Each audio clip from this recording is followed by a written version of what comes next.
على تجارة تنجيكم من عذاب أليم تؤمنون بالله ورسوله وتجاهدون في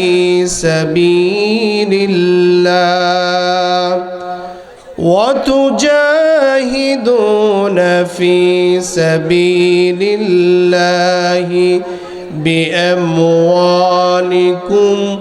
وأنفسكم ذلكم خير لكم إن كنتم تعلمون صدق الله العظيم কোরআন থেকে কথা বললে কি আপনারা শুনতে রাজি আছেন? বলেন রাজি আছেন কিনা? কে কে রাজি আছেন হাত তুলে দেখান। নারে তাকবীর, নারে তাকবীর। আল কোরআনের আলো, আল হাদিসের আলো। হাত নামান। আমরা কথা বলবো কোরআন থেকে। বলেন কি থেকে? আল্লাহ তাআলা বলছেন, সরল অনুবাদ, ইয়া আইয়ুহাল্লাযীনা আমানু, হে ঈমানদাররা, তোমাদেরকে কি আমি এমন একটি ব্যবসার কথা বলবো, হাল আদুল্লুকুম আলা তিজারা, এমন একটি ব্যবসার কথা বলবো। ভাই ইকু কমায়া দেন, কথা বোঝা যাচ্ছে না। আমি কি তোমাদেরকে এমন একটি ব্যবসার কথা বলবো যেই ব্যবসা তোমাদেরকে দুনিয়াতে শান্তি এবং মুক্তি এবং পরকালে তোমাদেরকে জাহান্নামের পীড়াদায়ক আযাব থেকে মুক্তি দান করবে। বলেন সুবহানাল্লাহ, জোরে বলেন সুবহানাল্লাহ। এবার বলেন এই ব্যবসা কি আমরা করতে চাই কিনা? দুনিয়াতেও শান্তি, আখেরাতেও মুক্তি। বলেন দুনিয়াতে, সবাই বলেন, মুখ খুলে বলেন, দুনিয়াতে আখেরাতে। কে বলছেন? জোরে বলেন, কে বলছেন? আল্লাহর সাথে কি ব্যবসা করতে রাজি আছেন? জোরে বলেন, রাজি আছেন? কে কে রাজি হাত তুলে দেখান। আল্লাহ কবুল করুক। ময়দানে আমরা যারা আছি আমরাই ব্যবসা করি, যারা রাস্তায় আছে এরাও তো ব্যবসা করতেছে, যারা দোকান দিছে এরা ব্যবসা করতেছে না। বলেন ব্যবসা কোনটা ভালো? আমাদেরটা ভালো। কাদেরটা ভালো?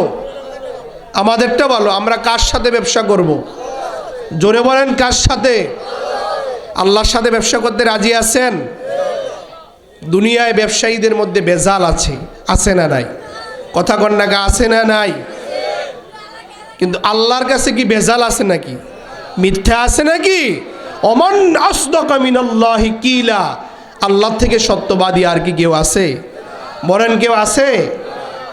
তো সেই আল্লাহর সাথে আমরা ব্যবসা করব। রাজি আছেন? রাজি আছেন কিনা?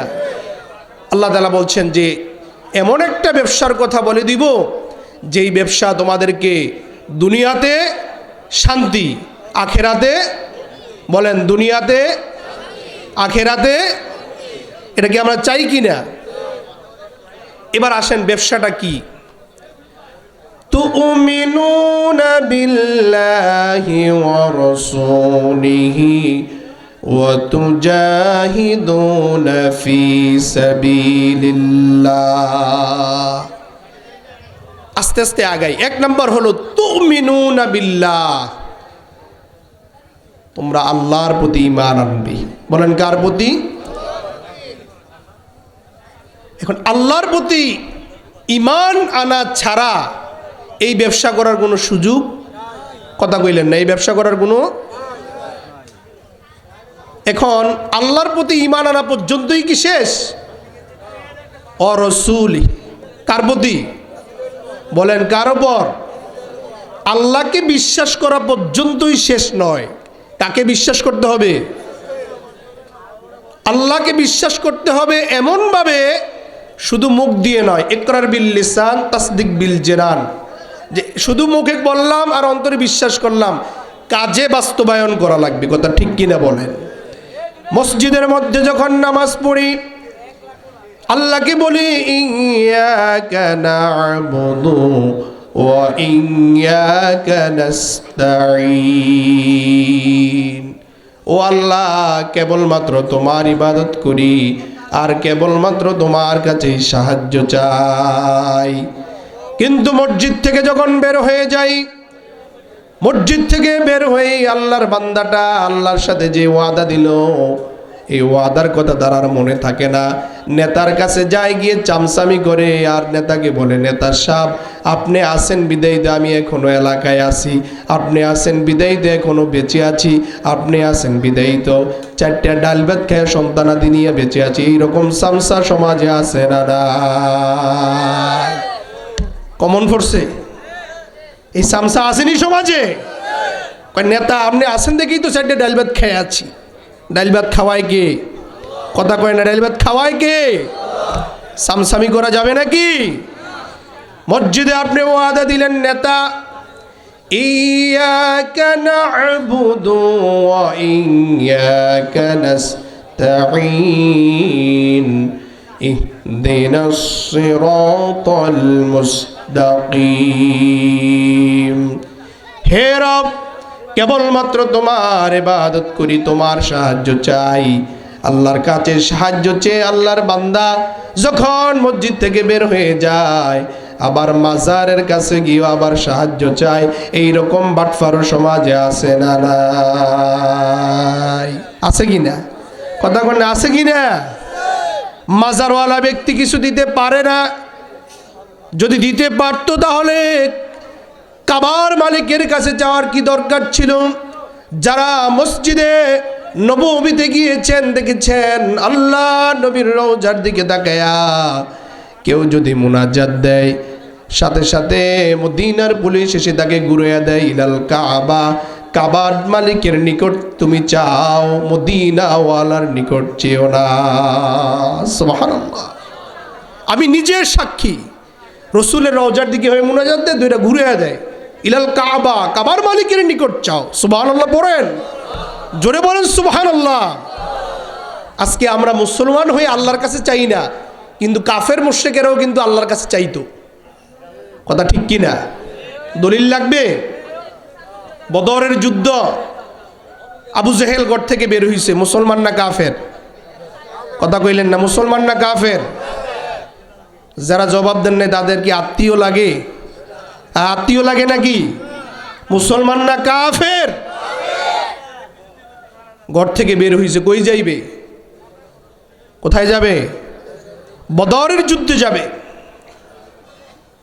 ঘর থেকে আবু জেহেল বের হলো, চিন্তা করলো কার কাছে সাহায্য চাওয়া যায়। তখনও বাইতুল্লাহর ভিতরে 360টা মূর্তি দাঁড়ায় আছে, লাত মানাত বা সরস্বতী সব দাঁড়ায় আছে। কিন্তু আবু জেহেল একজন কাফের হয়েও মূর্তির কাছে সাহায্য চায় নাই, সে কাবার মালিক আল্লাহর কাছে সাহায্য চেয়েছিল। আল্লাহু আকবার। কোন মূর্তির কাছে সাহায্য চায় নাই। তাহলে তাদের দোষটা কি? তারা তো আল্লাহকে মানতো, আল্লাহর কাছে সাহায্যও চাইতো, কাফের কেন? আল্লাহ রব্বুল আলামিন রাসূলকে এই প্রশ্নের জবাব দিয়েছেন, হে রাসূল, ওয়ালা ইন সাআলতাহুম মান খালাকাস সামাওয়াতি ওয়াল আরদ। হে রাসূল, আপনি যদি কাফের মুশরিকদেরকে প্রশ্ন করেন, ওয়ালা ইন সাআলতাহুম, আপনি যদি তাদেরকে প্রশ্ন করেন আকাশ আর জমিন কে বানিয়েছে, তারাও বলবে আকাশ এবং জমিন আল্লাহ বানাইছে। সুবহানাল্লাহ। তাদের দোষ কি? তাদের দোষ হইল তারা আল্লাহকে এককভাবে ইলাহ হিসাবে মেনে নিতে পারে। ক্লিয়ার কথা? আল্লাহকে তারা এককভাবে ইলাহ হিসাবে মেনে নিতে পারে। তারা মনে করেছে যে আল্লাহ একা পারে না, জ্ঞানের জন্য একজন খোদা দরকার, রোগ বালাই দূর করার জন্য আরেকটা খোদা দরকার, আমার ছেলের পরীক্ষায় উন্নতির জন্য আরেকটা খোদা দরকার। হাসির বিষয় হইল হিন্দু ধর্মে তারা পূজা করে 33 কোটি দেবতার। কিন্তু আমরা বলি না, আমাদের এক আল্লাহই যথেষ্ট। বলেন আমাদের এক আল্লাহই। আল্লাহ কয়জন? পড়েন কুল হুয়াল্লাহু আহাদ আল্লাহুস সামাদ লাম ইয়ালিদ ওয়া লাম ইউলাদ ওয়া লাম ইয়াকুল লাহু কুফুয়ান আহাদ। আল্লাহ কয়জন? জোরে বলেন আল্লাহ কয়জন? আরো আওয়াজ তুলে বলুন আল্লাহ কয়জন? আবু জেহেল ঘটনা মনে আছে তো? আবু জেহেল কার কাছে সাহায্য চাইছে? আবু জেহেল কি কাফের না মুসলমান? সাহায্য চাইছে কার কাছে? কি সাহায্য চাইছে? অনুবাদটা হলো এইরকম, আবু জেহেল বলেছে আল্লাহ যুদ্ধের ময়দানে যাচ্ছি, যদি আমি হক হই আমাকে বিজয় দিয়েন, আর যদি আব্দুল্লাহর বেটা মোহাম্মদ হক হয় তাকে বিজয় দিয়েন। সুবহানাল্লাহ। দোয়াটা ঠিক আছে নি? দোয়াটা ঠিক নাই? যে আল্লাহ আমি যদি হক হই আমারে বিজয় দিয়েন, আর যদি আব্দুল্লাহর বেটা হক হয় তাকে, যদি আব্দুল্লাহর বেটা হক হয় তাকে বিজয় দিন। এটা বলে থেমে যায় নাই, থেমে গেলে কিন্তু স্বার্থ, থেমে যায় নাই। আব্দুল্লাহর বেটা মুহাম্মদকে বিজয় দিয়েন, এটা বলে থেমে যায় নাই।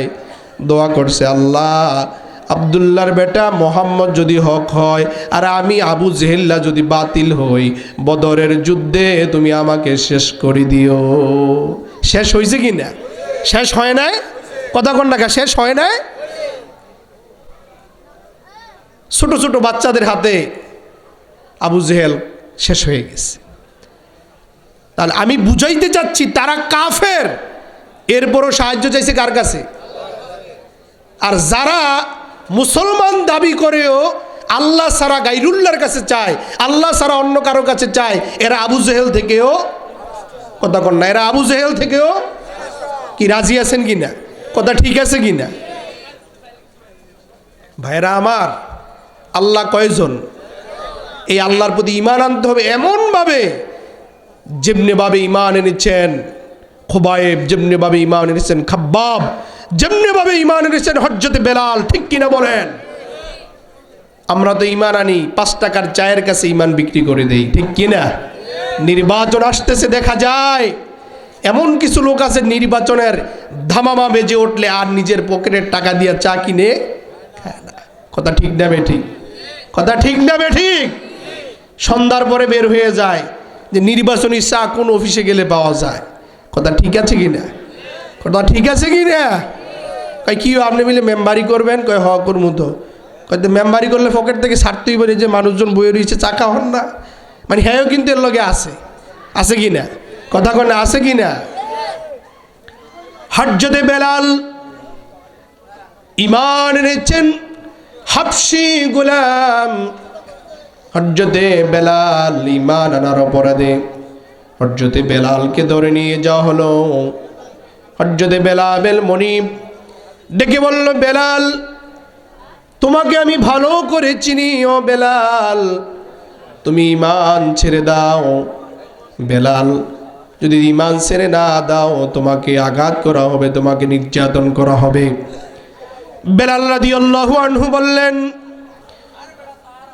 মনিব ঈমান এনেছি, মুহাম্মদুর রাসূলুল্লাহ সাল্লাল্লাহু আলাইহি ওয়াসাল্লামের কালেমার মালা গ্রহণ করেছি, আমি পরে নিয়েছি লা ইলাহা ইল্লাল্লাহু মুহাম্মাদুর রাসূলুল্লাহ।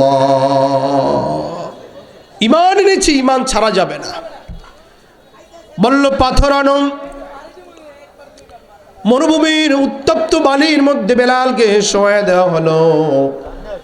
বেলাল রাদিয়াল্লাহু তাআলা আনহুর বুকের মধ্যে পাথর চাপা দিয়ে উত্তপ্ত মরুভূমির মধ্যে শোয়া দিয়া চাবুক এনে তার পিঠের মধ্যে আঘাত করা হচ্ছে। রক্ত বের হয়ে পড়তেছে বেলালের শরীর থেকে। হযরতে বেলাল রাদিয়াল্লাহু আনহু শুধু জবান দিয়ে একটা শব্দ বলেন, বলেন তো ওই শব্দটা কি ছিল? বলেন কি ছিল? ওয়াজ তো আপনারা পারেনি, ওয়াজ আর করার দরকার আছে নাকি?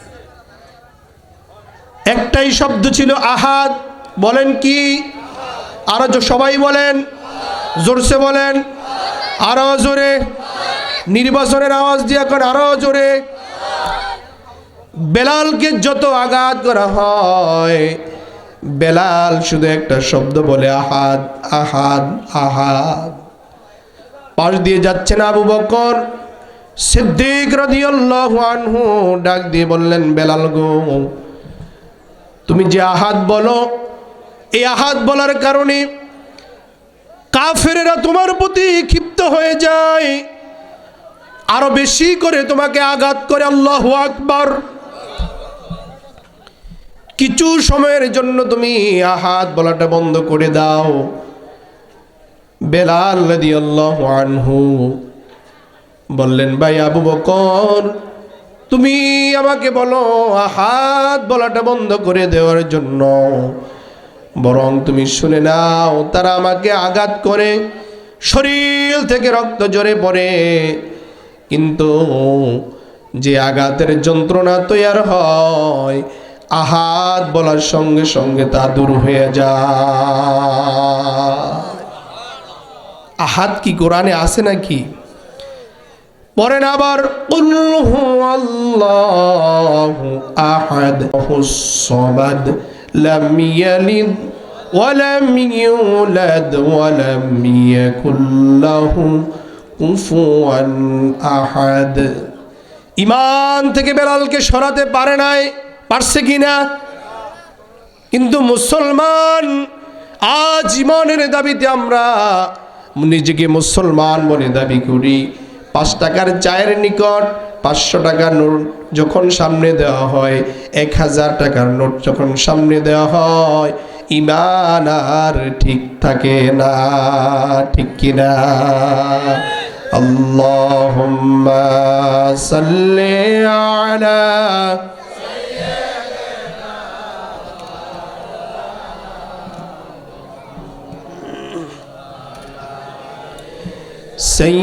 سيدنا مولانا محمد اللهم صل على